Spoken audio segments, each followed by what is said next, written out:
All right, all right. Well, I think the school has actually left us now. I'm not sure if maybe they lost signal on their side, but we're back with, everybody else. I'm sure you're still watching. Sorry for us being away for so long. We had some technical issues, but fortunately, Jared fixed it for us. He waved his magic wand and did what tech people do, and it's fixed. I don't know. So, but I sat and watched for a while, and I know I was giving Tristan a bit of trouble in FC. It's quite fun. Now, I'm hoping that big elephant comes out here because he's a magnificent bull and I'd like to see him drink.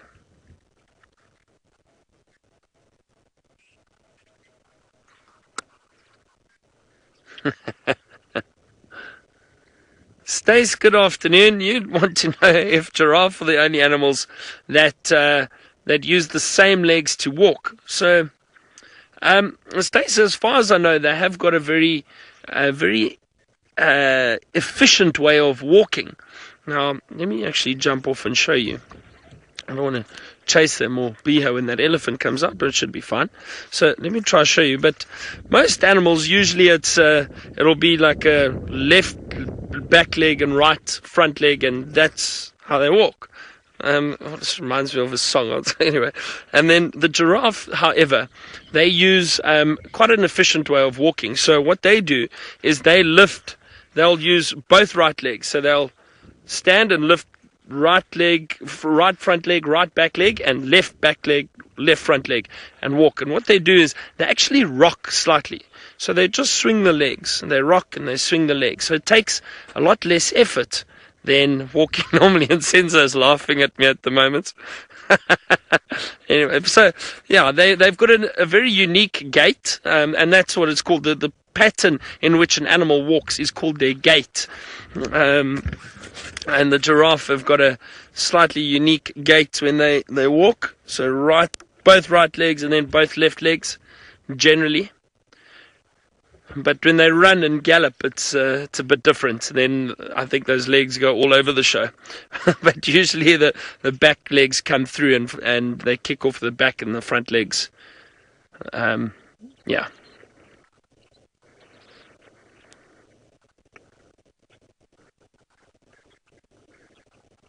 As I was saying, I was hoping that big elephant comes through, but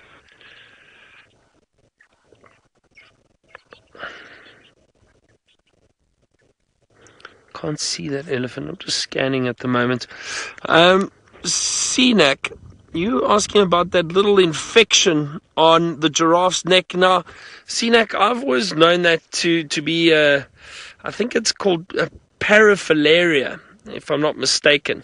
It's like a little disease that affects the hair, and the hair starts falling off in patches like that, usually found in older giraffe. If I'm not mistaken, I think that's just paraphilaria. It doesn't harm them in terms of killing them, but it is quite prominent. You can notice it.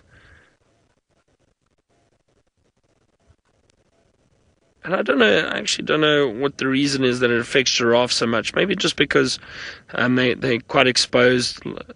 That neck area, they're unable to clean that neck area, if you think about it. You know, most animals can groom themselves, they can clean their necks, and giraffe can't. So that's probably one of the reasons why it affects the giraffe a lot more than any other animal that I've seen.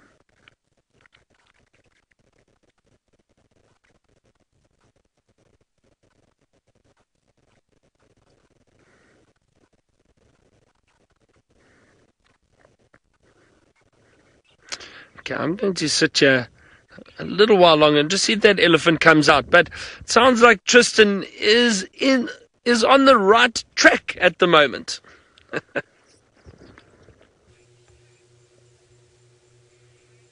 Indeed, Byron. It seems like it. This tracks must be for Tingana from during the day today. They are a little bit windswept, but not too bad. They're fairly kind of fresh, so better than any other things we've seen today. And it's actually the only leopard tracks we found. And it's coming from where the guys said to me they last had Tingana. So coming from Chitwa's airstrip side and moving down towards the cut line. But we are maybe 100 meters from the cut line at the moment. So I'm pretty sure that this leopard is crossed over into vessels, but we're going to try anyway. We'll try and see, maybe we can get this right and we can be able to find him, but don't hold too much faith in this. Oh, there's a massive stump there. Glad I didn't drive into that. I wonder if he's not sitting somewhere here. Let's have a little look carefully. Must have either gone down this road or south on the road or straight across. I didn't see his tracks south of us because we came from that direction. So I wonder if he didn't just go straight across and kind of move in this direction. But there's definitely tracks that are there. I wonder if he's sitting somewhere in this section. Nothing coming north. I'd be surprised if he came north. His general direction the whole morning was south, so I would have been very surprised if he'd come back and northwards in this direction. Pretty sure he must have gone straight that way. Right, now I'm going to try and check quickly on the cut line. While I do that, let's send you back to Ali and see what she's been busy with the last little bit.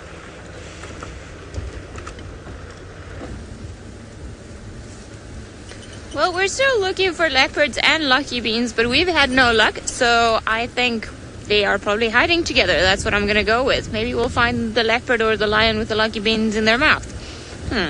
That would explain why we haven't found either the one or the other.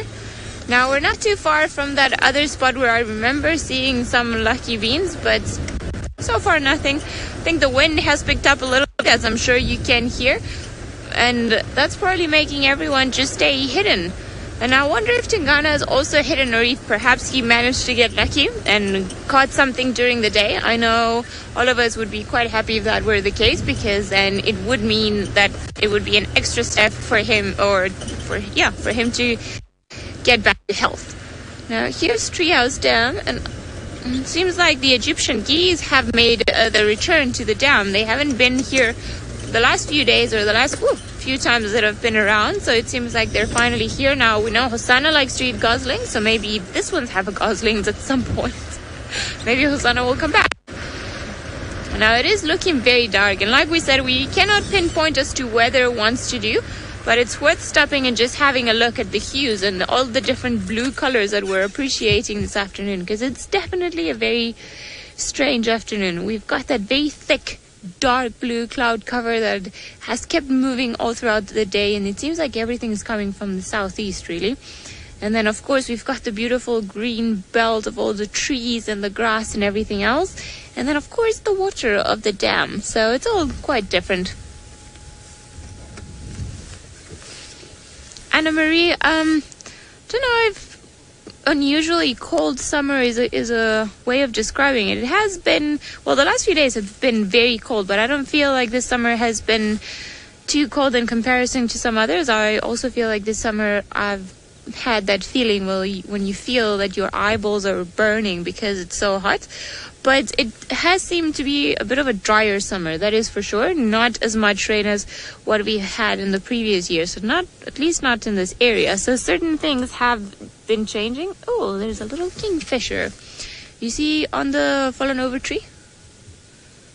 Towards one of the top branches. There we go. Well done, Frank. That was very quick. Hello, little kingfisher. What you looking for?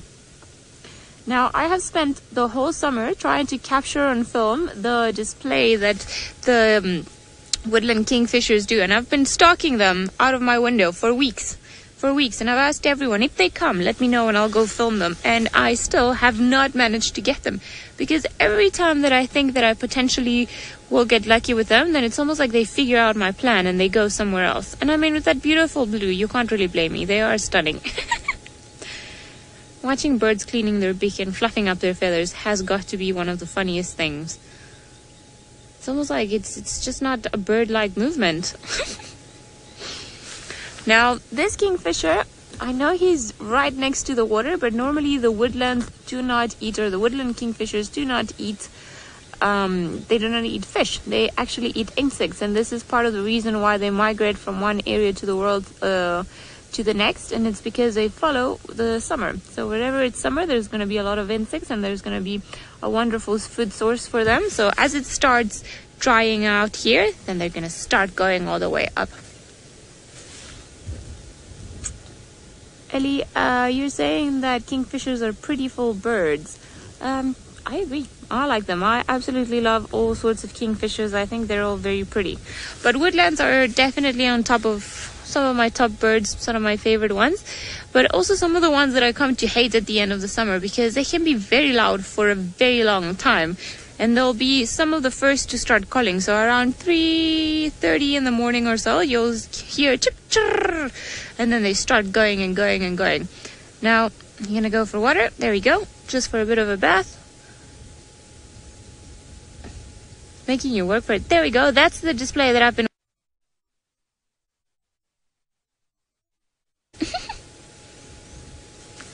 Seanak, we don't find woodland kingfishers in winter. They go back to the northern parts of Africa and of Europe, if I'm not mistaken. They managed to get all the way up there because they follow insects, as I was saying. So because we barely have insects here during the winter because it's very dry, then we don't really get to see them here in the summer. So the fact that it's still here, it's a very good indication that summer is still not finished and we still have it here. Intra-African breeding summer migrant. So yes, they go all the way up to the northern part of Africa, and I imagine Europe. I must be losing my head with all this cold weather. Right here. Blue waxbill. Pretty little bird. Well done. We see these ones often when we're driving about and around, but they're very hard to get on camera because, as you can see, they're very tiny and they're constantly moving around. I think this one's just looking for some seeds or something else to eat. And there was another one that was fluttering around close to this one. Now, I think it's gone a little bit to the left. Yeah, I thought so. And if I move, we're gonna make it fly away. Unfortunately, we have certain limitations because of the roof that we have on the car today, just to protect all of our equipment, because to be honest, we weren't sure if it was going to rain or not. And as you've seen, the very dark sky at this time of the day indicates that there's potential rain coming. But we've been hearing these reports from the Weather Channel for the last few days that we've been seeing everything from crazy thunderstorms to floods, and we still haven't really received that much water, at least since we've seen all of these warnings. So I think we're safe for now. Not that much to worry about.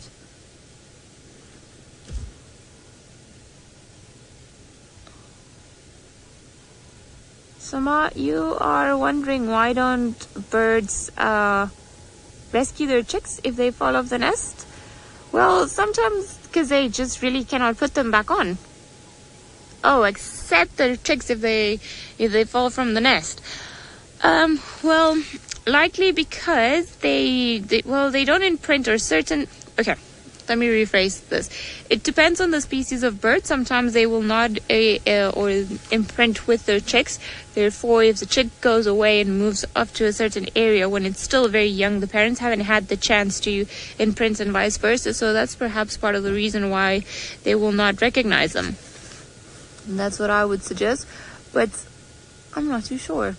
I don't think it's got anything to do with smell, and perhaps it's something along the lines of protecting their own chicks, because as we do know, there are a lot of different species of cuckoos, of parasite birds that actually go and lay their eggs in the nests of the other birds, so that when the chicks are born, they will actually accept them as their own. So I think it's got to do with the fact that you're introducing virtually a stranger onto, or what they deem to be a stranger, onto their nest, and that's perhaps why they do not accept it, because they're only going to invest energy in raising a chick that they believe it's their own. That would be my best guess. What about you, Egyptian Goose? What do you think about all of this?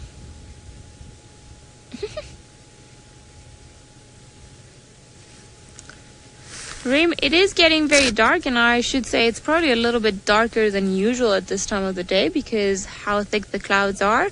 And on my watch, which is not always correct, is about 6:10 in the afternoon. So that's probably, I'm sure, a little bit different from where you are. Perhaps where you are is still morning time or mid-morning. And here we are heading slowly but surely back into nighttime. Now, it's been roughly going into nighttime around 6:30, 7 o'clock in the afternoon. But I think today we might lose light a little bit earlier just because the lack of light, because the clouds are sort of blocking the light and they're kind of in the way. Egyptian geese, where are your goslings? We want them. They're very pretty. I think you guys should lay more eggs. We'll forgive you if you do. And I don't remember if they had some at some point, the ones that live in this dam. Oh, there's okay, Ferg, I don't know if you are able to pick up. You see this pointy shoreline here? The first one, if you go a little... Oh, it's behind the pole. No. Okay, maybe if I try to move, because they're... Okay, but it's maybe flown away. There was a little bird that was having a bath there. Almost looks like that common sandpiper that we were looking at the other day. I think maybe you might make it. I think there somewhere. Yes, there you go. There, you've got it. Ah, perfect. The pole was just pretending to be in the way. Snaky pole. No, it's fine. I've parked you in odd places enough. Now it's cleaning itself. And have you got some feathers stuck in your nose? Seems like you definitely do. It's either a feather or something that it's eaten. No, it seems like it's rearranged everything. And it was just having such a lovely bath earlier on. And it's so funny. Bird baths are just such a futile thing because... Oh, sorry, Egyptian goose. We were not looking at you. We're going to stick around, see if anything else happens at Treehouse Dam, and we'll keep you posted. But in the meantime, let's head over to Byron and find out what adventure he's on.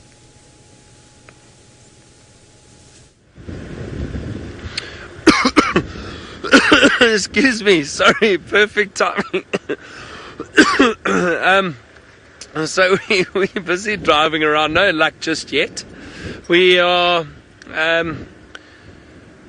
just searching. I think, I think this cool weather probably affected some of the movement of the animals. It has, temperatures dropped quite a lot now. But the age-old saying, my age-old saying, I suppose, it's too soon to panic. Maybe something that surprises us soon. And perhaps Tristan or Ali have some luck down in the south. We're kind of in the central part of Djuma at the moment. It would be great to, but I did notice the clearings. And the clearings were full of animals. We just drove past now. I could see Impala and Inyala. But I thought I'd come and check through around these drainage lines first. And then maybe head back there a little bit later and see what else we can find first. Okay, well, let's go across to Ali. I'm not sure where Ali is now. And I wonder what her plan is.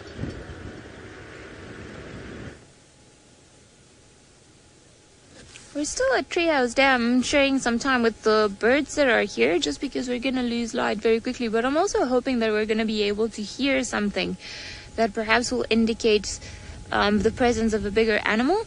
And it's a good time of the day just to hang around a water hole as well, because most creatures will come or start becoming a little bit more active now. So perhaps they're going to come and have a drink before either their night patrols or their nightly movements, or just perhaps because they feel like it. There is a lot of water available, a lot of different water holes that form seasonally that are in between the blocks, in between the roads, and so it doesn't make the animals don't really have to come to this particular water hole to drink. But there's always hope, so might be somewhere around here. I would really like for Hosanna to come back from Little Gowrie and come and drink here. I feel like he owes us one for just only popping out minutes before or minutes after the show wrapped yesterday. But I think we're going to leave the dam now and we're going to go look for the lucky beans that I thought I saw here a while ago. So hopefully we'll be lucky. But while we try and find them, let's head back to Tristan, who I think is enjoying the company of a reptile.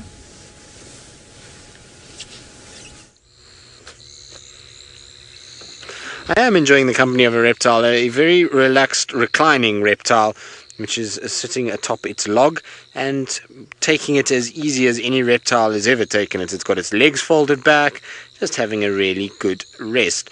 It's a beautiful specimen, though, of a Nile monitor or water monitor lizard, but it looks like it's got some sort of scarring or something on its nose area. You see how it kind of looks like there's a little bit of a fold around its nostril.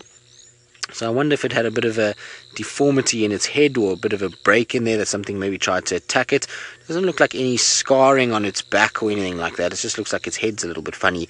But there you can see it's got its legs stretched back, the beautiful patterns and colors that they have on them, and those powerful back legs, long tail as well that comes down. That is all muscle that comes down there, and they'll use that for defense as well as to propel them through the water as they swim around in these areas trying to hunt the various frogs and other things that live around here. But like I say, it is the most relaxed of lizards ever. It's kind of got itself a little island and it's not going anywhere. It's just going to take it very easy right there. Now, unfortunately, we were tracking Tingana, and that's why we kind of came into this area, but he's crossed west into vessels. So one of those days, I'm afraid, where literally everything has just gone the wrong way and has gone off our areas, and it seems as though Liam and I are wearing leopard repellent at the moment rather than bringing the leopards to us. Maybe it's just time for leave. Time for leave. The leopards know it's almost leave time, and when we get back things will be better. Who knows?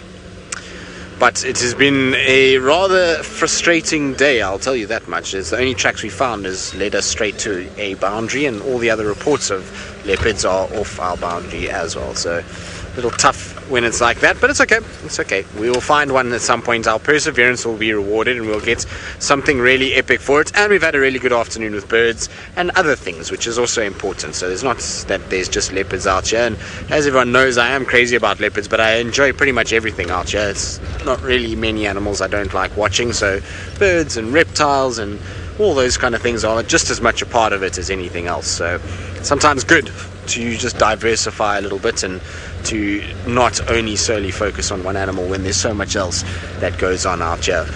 But it's a little hard when you are addicted to leopards, as Liam and I are. It makes life a little harder or pills a bit harder to swallow when you don't find them.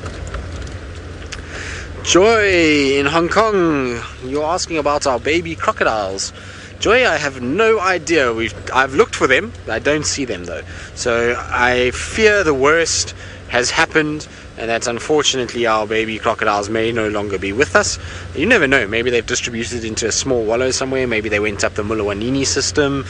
But I mean, the amount of predators around Chitwa Dam that would eat a little crocodile makes it so difficult for those little crocs to survive. So you've got fish eagles, you've got big catfish, you've got boris who might eat them, you've got herons, storks, even something like a leopard, if it caught it unawares, would be able to grab it. So there's a lot of, unfortunately, predators for a small crocodile, and so I think maybe, just maybe, that poor croc got snacked and eaten. I'm afraid those poor crocs, should I say. There was 4 of them, but I haven't seen them for a long time.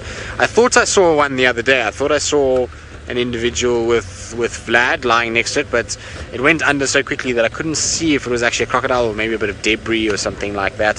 So I'm not 100% sure. I can't make a accurate estimate if it was a little one, but I have looked for them and I have not seen them. I'm afraid they don't seem to be visible, and I haven't heard anybody calling them in on the radios like they were, or any updates on them on any of the social media pages. So I'm not 100% sure they're still alive anymore, which is quite sad. It would have been really nice to have seen some crocodiles growing and to start seeing some new crocodiles in the area. It's always good when we get a lot more crocs. It seems as though this northern section, because of the lack of the river, we just really struggle with crocodiles. We hardly ever see them other than at Chitwa Dam. It's the only dam that I know of that's got crocs. There used to be one at a dam on Sumambili and one down at a dam called Big Dam on Arathusa Private, but both of those crocodiles in the drought moved out and neither of them have come back since. So it's a bit of a tough area for crocs. We don't see that many, and it's because we don't have flowing water, and a lot of the dams here are actually very small other than Chitwa Dam, so not great when it comes to being able to see crocs. Hello Ellies. Wouldn't have been a drive without an elephant herd, that's for sure. So here comes a mother and her young one just meandering down the road in a very slow and steady manner. Are you wanting to come this way, girl? Must I move out your way? Let me move out your way quickly.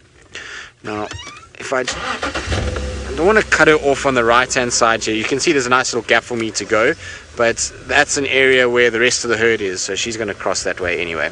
So we can just stay where we are. So the rest of the herd was there. If I'd gone in there, I would have been separating her and the calf from the rest, which is not a good idea. So it's actually better in this case just for me to stay on the road itself, and she'll rather take that path off to the right. It's going to be much easier for her to stay with the herd, and we're not going to stress her by getting in between her and the rest of them. So she'll just kind of ghost past me on the right hand side. Normally we try to get out the way and give them the right of way. It's how we kind of like to be with animals, is that they have their own way and that they can move around when they want to, and give them the space that they need. But sometimes in a situation like this, there just isn't the area to be able to move out of their section, and it's better to allow them to stay with their herd than splitting them up. But here comes the little one. Hello, little one. You're quite relaxed, actually. Hello. Where are you off to? You better catch up quickly. There we go. Steps are getting quicker as it tries to catch up with Mom, who's about to take maybe a poo on its head. It's not the first time I've seen an elephant lift its tail and defecate on its young one.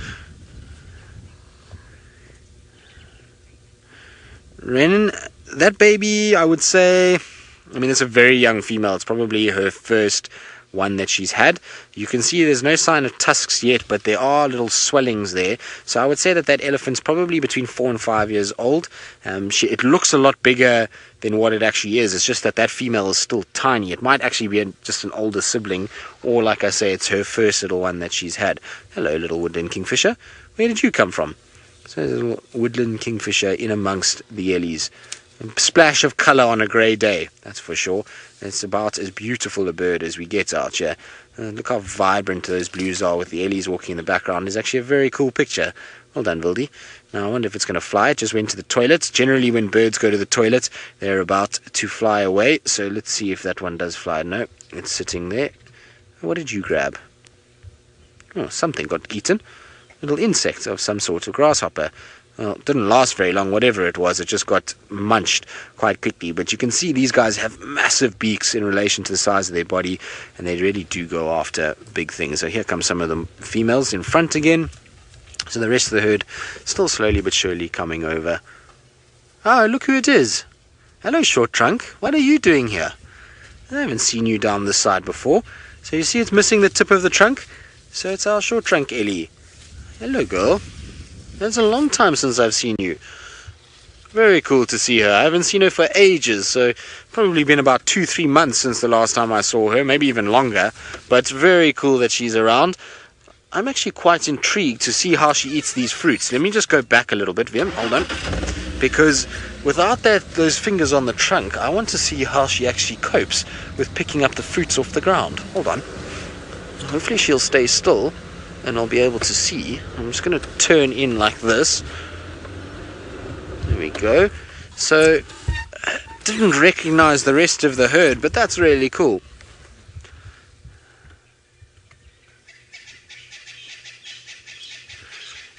Ileana, who's 9 years old, yes, there is a whole herd of elephants, but this is a small herd of elephants. And Ileana, this is one of our most special herds that we have out here. The reason why it's special is because we can actually recognize this female. So the big female in the middle there, she actually has a trunk that is missing the tip to it. And so we know her very well. She spends a lot of time in this area, particularly in the winter months. We see a lot of her. And so she's come over the fact that she's lost the tip of her trunk, which is very useful because it's got the little fingers that help her pick up things. And the fact is she's able to still use her trunk to even pick up fruits as well as to pick up all kinds of other things. So she's a very special elephant. But yes, this is the whole herd.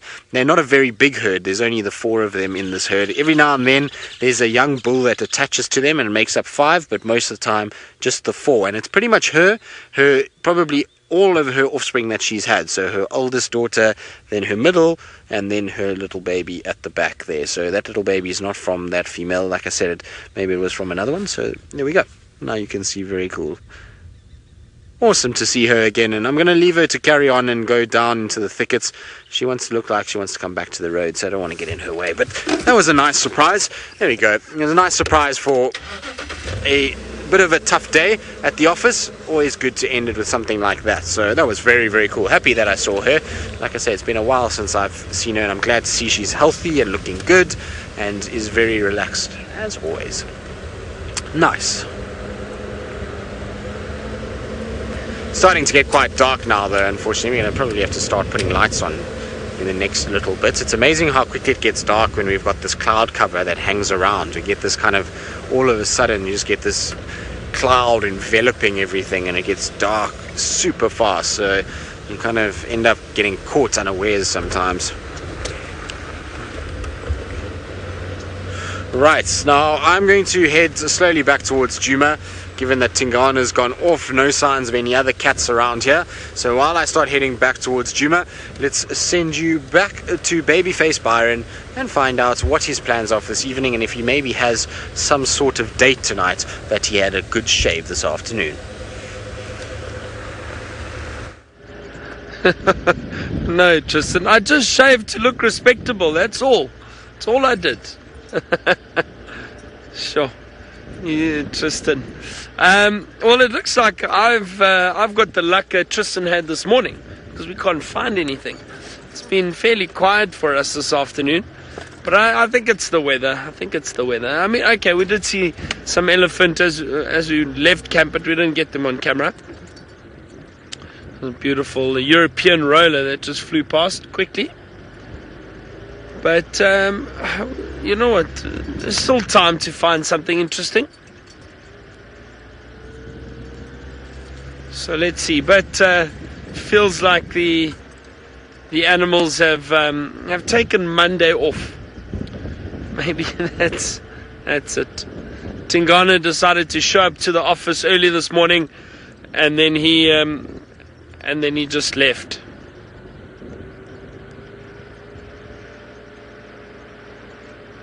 Book lover, elephant. There we go. Book lover.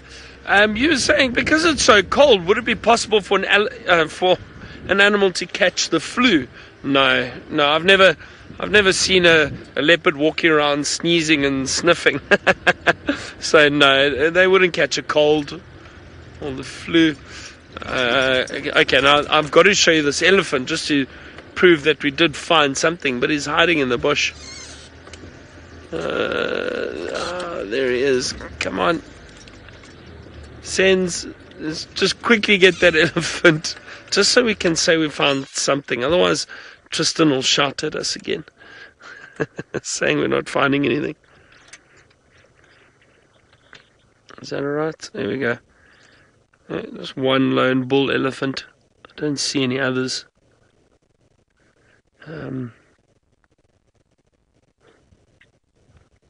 It is really quiet out here. Yeah, but no, animals don't get colds and flu. There's, I mean, obviously, I think their general immune system is amazing. If you think of food they eat, if I think of predators like lions, leopards, hyena, feeding on rotten meat, and 2 or 3 days after they've killed it, and it doesn't affect them. So they've got a really strong digestive system. You think of animals, how quickly they heal if they do get injured.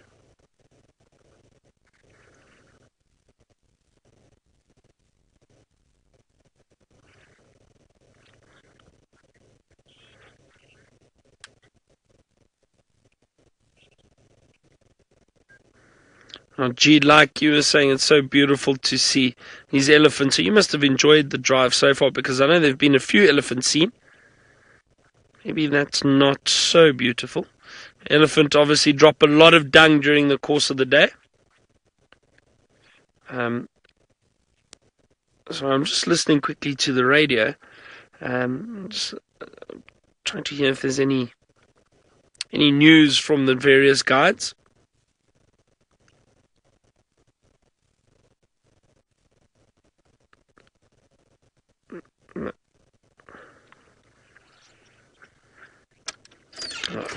That elephant's moving off. So as I was saying, they obviously drop a lot of dung, and that's why, and you can see there's another pile of dung in front of us. The importance of dung beetles. Now we know how important they are. Clear all this dung away.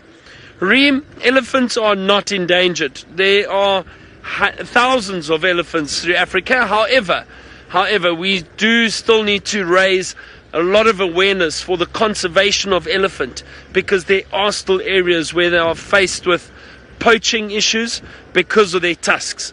So as much awareness as we could possibly raise for the world is very important for these animals, all wildlife around the world. And I'm very passionate about this, because it worries me that people can be so nonchalant. They do not care about nature. They don't care about wildlife. They destroy areas, and it really gets to me. So we do have to be very, very careful, and we do need to raise awareness and protect these animals as much as we can. I think that's one of the wonders and beauties of a show like Safari Live, is creating awareness for the world of in their natural habitat, their natural environment, and telling people how important it is to protect them. Elephants, the rhino, pangolin. We spoke about pangolin being poached. Pangolin are one of the most trafficked animals in the world. So all those creatures, we really need to think about what we are doing as a human race. It's very, very sad, and I hope that eventually people realize how important conservation is.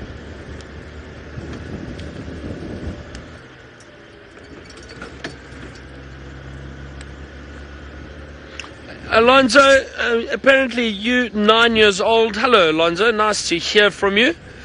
You asked if only the male elephants have tusks. No, both male and female elephants grow tusks, Alonzo.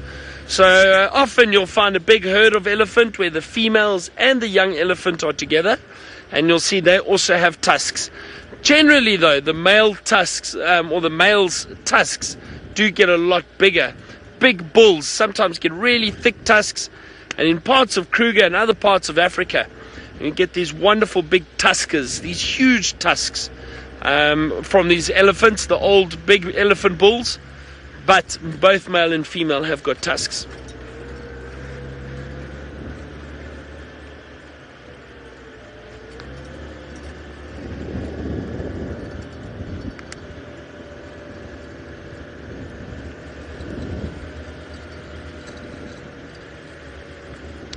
Okay, now it's getting quite chilly. I think I might put on another jacket. Let's go across to Ellie and find out how she's coping with the cold.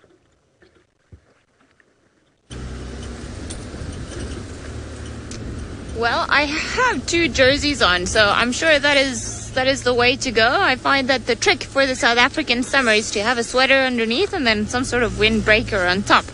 That way you don't freeze to death, because sometimes it's just too windy even for my poor heart to be able to stand this.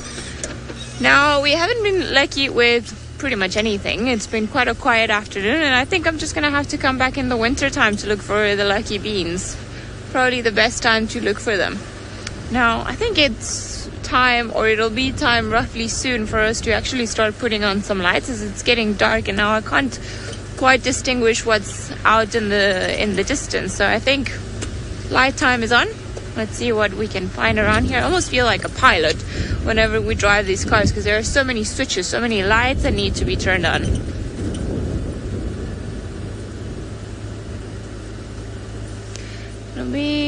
Let's see what else we can find around this particular spot, and hopefully we'll be able to, I don't know, bump into a leopard. That'll be nice, or a lion.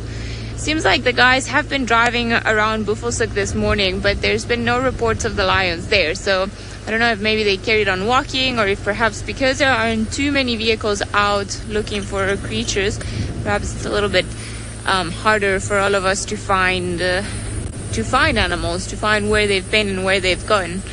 Now, also, it's been quite windy during the day, so even if we had, or if other people had been driving around, maybe we would have had a bit more of a chance. The fact that people weren't around, and with the wonderful wind that we've had, it's very probable that the tracks have been erased, and that's part of the reason why it's been slightly harder to find things today. But let's not despair. I think overall we've had quite a wonderful afternoon filled with little things and a lot of plants and elephants and birds and all sorts of things. So here's to another last minute leopard or another last minute cat. Oh, and I nearly thought that I saw one, but it was a stump. Got so excited there for a second my heart stopped. But no. I wonder if I'm lost or if I'm going the right way. Not too sure. It's been funny because driving around Djuma again after a while, and especially after all of this overgrowth has come around, some of the roads look different. So I've had to more than once just stop and check the map and be like, am I where I think I am? Like right now, I don't think this is where I wanted to go. I think this is actually not where I wanted to go. This is going to lead me somewhere else, will it now? Everything looks so familiar. Let's try. This is probably not the way that I wanted to go. So I'm actually just going to turn around and carry on going that way. That is the way that I wanted to go. Ended up going the wrong way many times the last 2 weeks. Alright, Tristan also seems to be driving in the dark. Maybe he will bump a creature of the night. So here's to hoping maybe he'll find some chameleons. Let's head over to him and find out.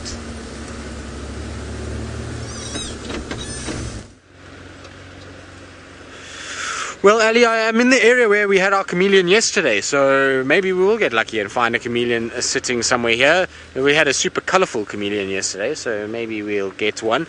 And actually, their name in Afrikaans is basically colourful man.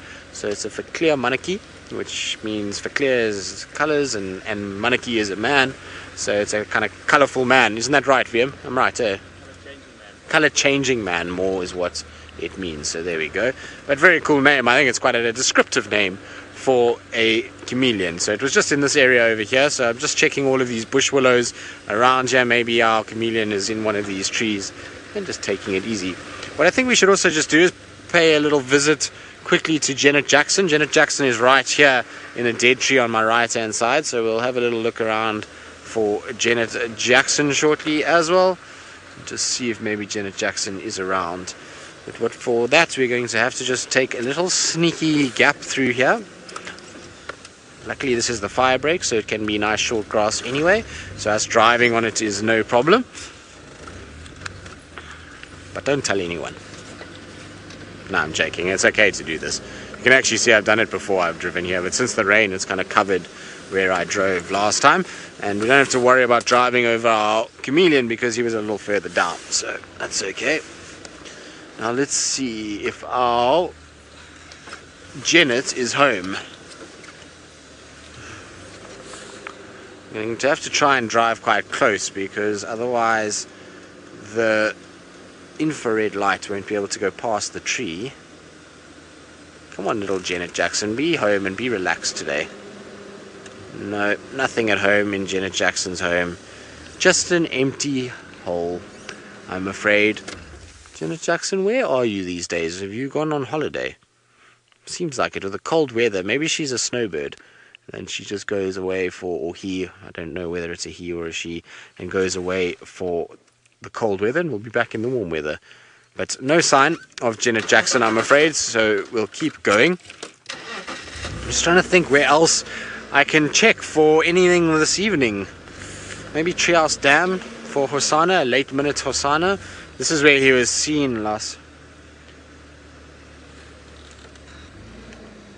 So I believe a lot of you are wondering about this male lion with the sticks and whether or not he was ID'd yet. So they're all saying Matimba, but I don't know. Then I saw an update from the guys from Sabi this morning saying that they had a Matimba. So I don't think anybody actually knows. I haven't seen any photos to prove it. He's still feasting on his waterbuck, the big male waterbuck that was killed, and he's busy feasting on it. The Sticks Pride went into Mala, so they've moved quite far away. So what I'm hoping is once it's finished, maybe he pops up towards Twin Dams and we'll actually get to see him, and then we can ask all of you to help us in IDing him. I mean, I wouldn't be able to recognize Ginger from the Matimbas if I saw him straight off. I really didn't see them often enough to know that lion incredibly well, but I know all of you well, not all of you, but some of you will know them very well and will have a lot of ID shots that we can compare to. So it'll be interesting to see how he goes.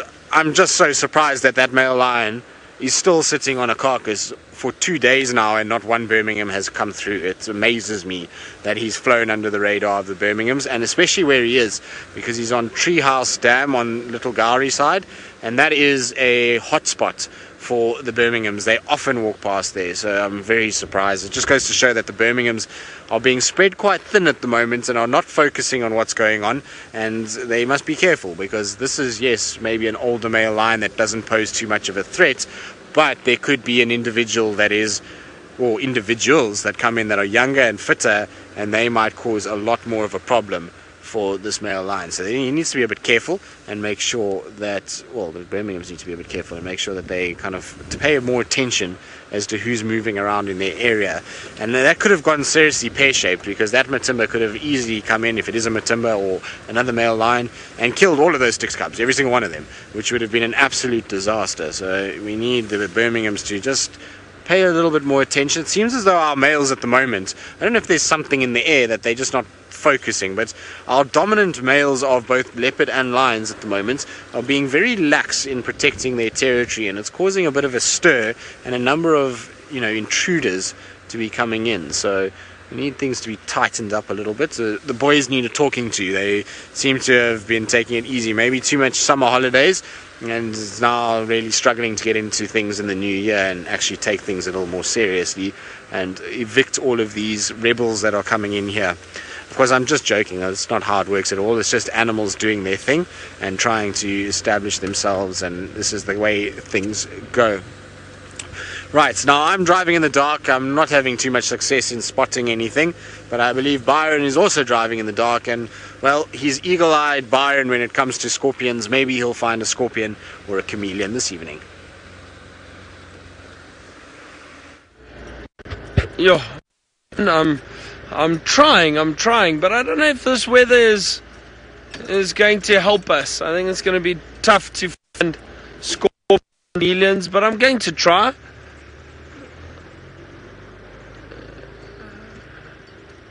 And Tristan's just being complimentary. I know he is just as good at night with the spotlight, with finding stuff.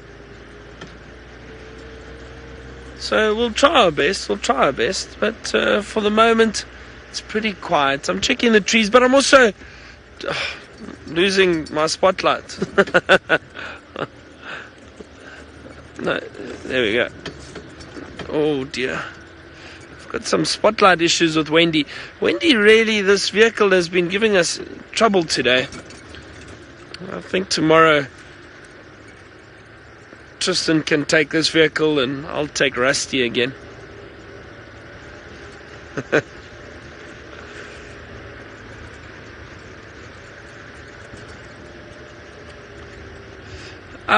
Megan, now let me hold on. This is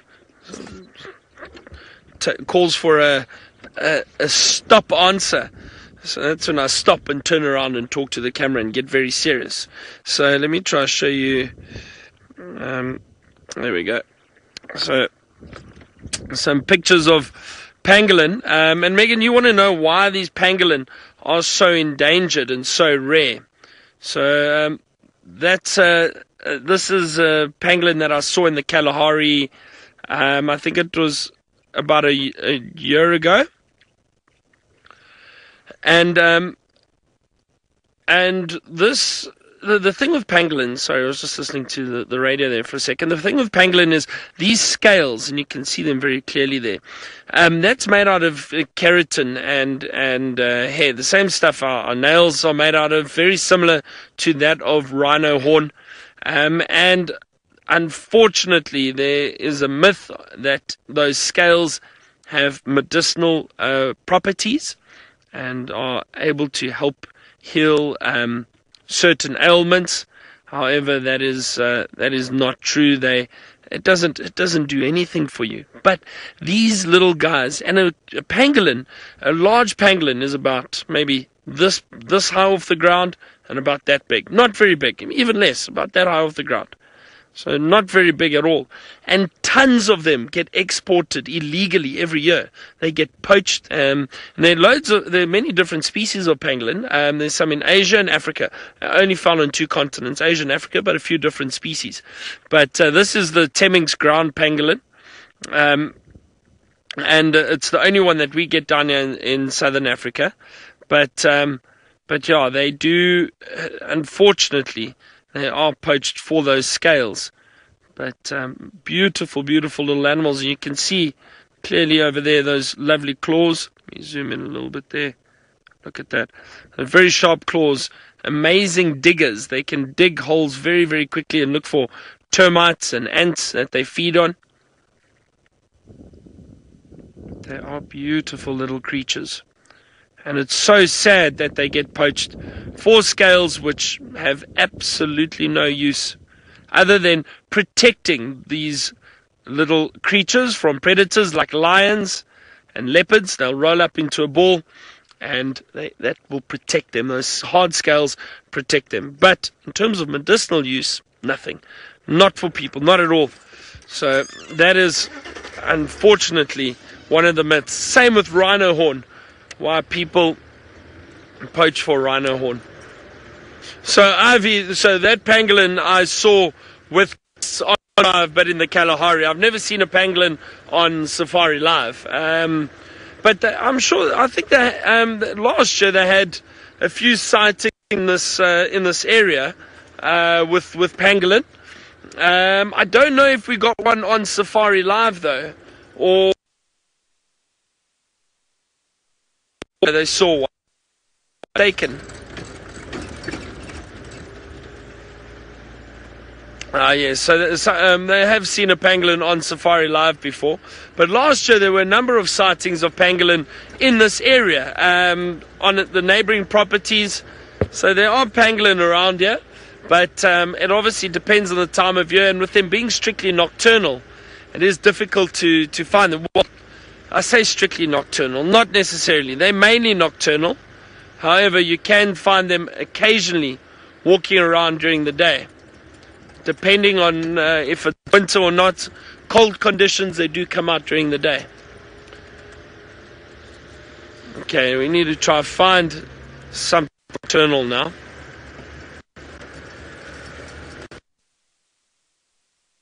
Right, well, my eyes don't see this evening anything yet. Let's go across to Tristan and see if perhaps he's got better luck than me.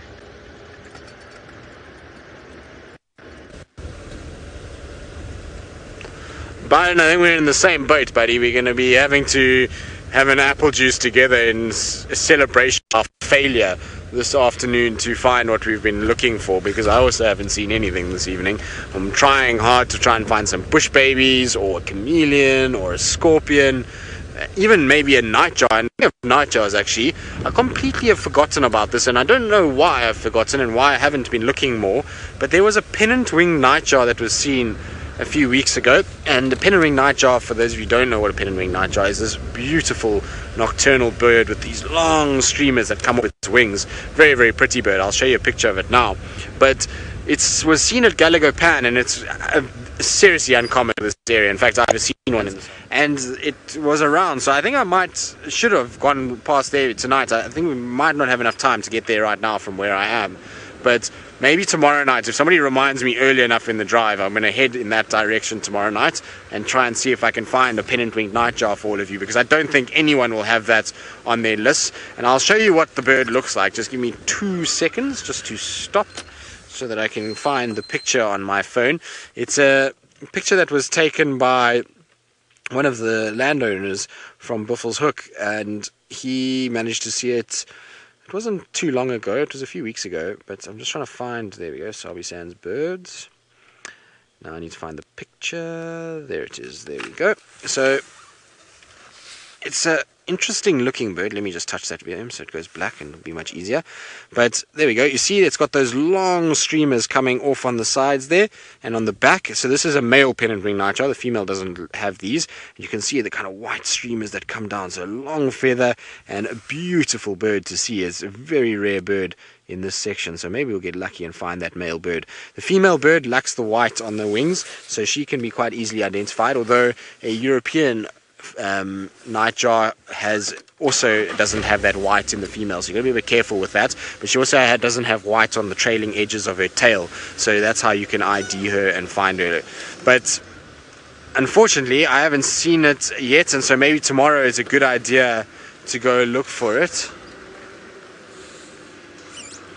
I thought maybe, just maybe, there was tracks for a leopard here, but it seems like it is not. It is for a hyena that we've obviously missed going the other way.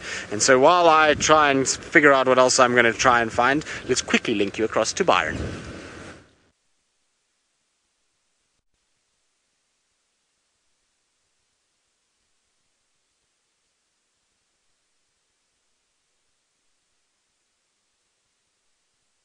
Beautiful.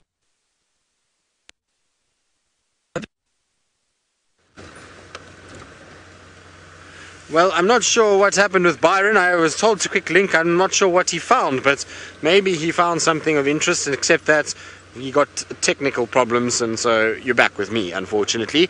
I don't know what it was. Maybe it was an owl or something like that. Faith, what was it that he had? Do you know? I'm not sure. Even Faith knows, because maybe his signal was a bit bad and he just asked for the link. Could have been maybe a bird. Ah, bush baby in the tree. Okay. Well done, Byron. Well spotted anyway. Now I've got something in front of me that is going home slowly up the hill. You can see it in the distance there in the darkness, and that is the female Safari Live guide that is moving that way and is slowly heading back up to quarantine. So she's pipped me onto the road, unfortunately. But let's see if maybe we can find something that she's missed behind her. I sometimes have this game with some of the presenters, and we try and see if we can spot things that the other has missed when you're going behind someone for a short period of time, especially with spotlights, because sometimes if you just don't shine the spotlight correctly, or that animal's not looking at you, you can miss things. So let's see if we find something that Ali has missed. I don't think so, though. She's pretty eagle-eyed. She does spot quite well, actually. It's sometimes quite embarrassing when we go to some of the parks together, because she tends to pick up things much quicker than I do, and then I feel like I've got a bit of egg on my face. But don't tell her I said that. I always try and pretend like I saw it, but sometimes I don't see it at all. So she's obviously got better eyes, more youthful than I am, and therefore her eyes are better. That's what I'm going with. I'm getting older, and so my eyes are deteriorating. Of course, that's absolute nonsense, because I'm not that old either. Anyway, sometimes it's just the way it goes. Sometimes people spot things better than others. Right. Seems as though Ali has, well, checked this area thoroughly, and she hasn't missed anything, because I can't see anything that she might have missed. And so let's send you across to her, so maybe that she'll find something ahead of us before we will.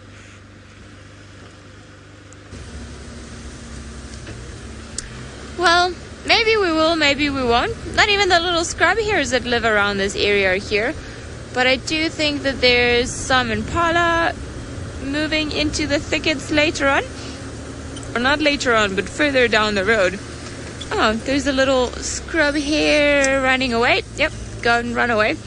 Now, I'm really hoping that tomorrow we will have some sunshine. I think I'm over the cold weather and the wind. So tomorrow morning, here's to hoping that we're going to have a beautiful, bright day and a lot of sunshine, so the animals can start moving around and just be a little bit more exposed than what they have been this afternoon. It seems like everyone's just been conserving energy, and I'm sure conserving heat, because, well, it's not easy when there's so much wind. They've got to eat a lot, they've got to rest, they've got to make sure that all their metabolic functions are going, and they're gonna have to eat. Hello guys. Okay, are you crossing the road? All right, seems like, apologies, we've got a herd of impala that's just crossing the road ahead of us. So we are just waiting for them to finish crossing on. Now we've got the infrared lights that are going to help us see, and I'm going to try and get my head out of the way. It's probably the best thing that I can do. I'm trying to get my head out of the way, sorry. No, it's for my infrared lights not working. Okay, so it seems our infrared light has decided to become a little bit temperamental. No problem. You can see the rest. Let me just stuck my head again. You can see the rest of the herd coming back up again. And it's quite nice to see this routine. All of them, they tend to come out here and then they sleep on quarantine during the night. And then during the day when we get out and drive, they're out and about feeding, or they've already gone down onto the open area in between Gowrie Dam and pretty much quarantine. So I think it's comforting, the fact that they have got this routine, and we've got our own very migration going on here from quarantine to Gowrie Dam and all the way back. Now it seems like there are probably about 1 million more impala coming this way, so I'm going to try and sneak past the rest of the herd that's coming, because otherwise we might be stuck here forever. Now, apologies guys, I would like to carry on heading home, if you don't mind, before the rest of you comes all the way here, because I can already count like 500 of them. So lots of impala coming this way. Well, maybe not 500, but 50 for sure. Hi guys, survive. We hope you don't get eaten. If you see a leopard, let us know. Bye bye, pretty impala. Well, it's quite dark out here. Right, I think Tristan is right behind us, so maybe he'll get caught up in the impala herd. Let's wish him luck and hope that he doesn't, but let's head back to him for our final goodbyes for the evening. Indeed, we are going to get caught up in impala herd. You can see my lights are off at the moment because I don't want to blind any of them, and there are hundreds of them coming from the dam area, heading up this way and towards the kind of sanctity that is going to be quarantine clearings for the evening. But you'll see there's a whole kind of bunch of them coming through the night, lots and lots of eyes that are coming up from the darkness at the moment. There they all come, these little glaring eyes moving through, and you can see what I mean about hundreds of them. It almost looks like something out of East Africa, with all of those kind of moving along, bouncing around slowly towards. A bit creepy, isn't it, when the eyes bounce around? It almost looks like little bouncy hyenas coming our way. Imagine if you saw that many hyenas, how scary that would be. I think that would be quite crazy, but still an endless stream that is pouring this way. There's going to be a monstrous herd here, hopefully in the morning, and well, at least there'll be lots of prey animals for some of our predators to come across and to start maybe going after this evening. Hopefully this will drag them out. But it is that time of the evening, as Ali mentioned, for us to head home. We're going to be going to the sanctity of DRC without any wind.